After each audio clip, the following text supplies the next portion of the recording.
Got a cool bike in the shop today. Want to see what I'm dealing with? Let me show you. Hey guys, Scott with Flippin' Customized here. Behind me, we got a 2000 Honda CBR 600 F4 that we got off as an estate sale. And basically what happened was I had no key. So we had to replace the ignition switch, the fuel tank. We got a whole set that came with everything. However, and I didn't know anything about this bike. However, when we went to go start this thing, it'll crank over, but I had no spark. Started troubleshooting things like normally we would, but there was no spark on any of the coils. One thing I want to show you real quick, and this could save you hours, if not days of troubleshooting. Especially if you go cheap and buy like an Amazon or eBay ignition switch, this is almost guaranteed to happen. So check this out. All right. So your new ignition switch is all bolted in, no problem. Key works, the whole deal. Okay. Here's the old switch. I'm gonna show you something. The new switch, full wire, just like the old one. However, on the old one, color, don't worry about the wire colors, but this pink wire right here, this pink wire, this needs to get voltage. It's not battery voltage.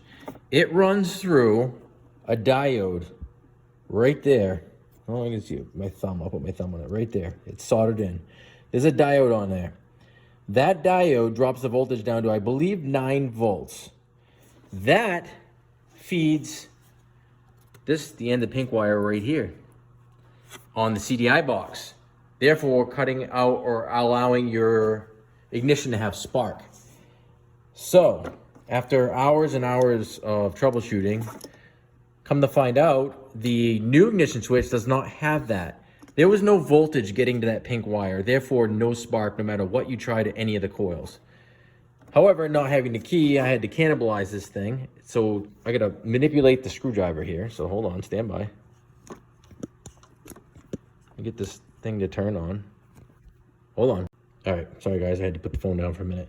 Again, just turning it with the screwdriver now because we had no key. We get power on just by turning it, just like an ignition switch. So just like this one. However, now there's voltage on that pink wire feeding the CDI box. We go ahead and take the spark plug. If I can get this where you can see it. I apologize for the footage. And bingo bango. It's like that. We got spark. That was the whole problem. That little diode on the back of that factory switch is what's stopping this whole bike from having spark and starting. So there's a couple of things you can do.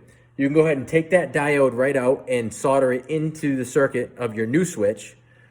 Or what we're gonna do is take the electrical portion of the back of the factory switch, so we'll take the aftermarket one back out, and we'll take this electrical portion, the plug and all, and use it on that switch. So since we have the key for that one, and it'll work the same way. So there you go, quick, simple tip. This is for the 2000 Honda CBR 600s. I'm sure it works on other vintages and years, but that diode will cause you many headaches if you change the ignition switch on one of these things. All right, there you go. So there's the new switch, and I'm taking the electrical portion out of the new switch. Then I'm taking the electrical portion from my old switch with that diode in it. See the diode that's going to feed that pink wire so your ignition has spark. And it's simply going to get screwed back down onto the new switch. Bam, like that, we're back in business. New switch, new set of keys, old electrical. Bam, bam.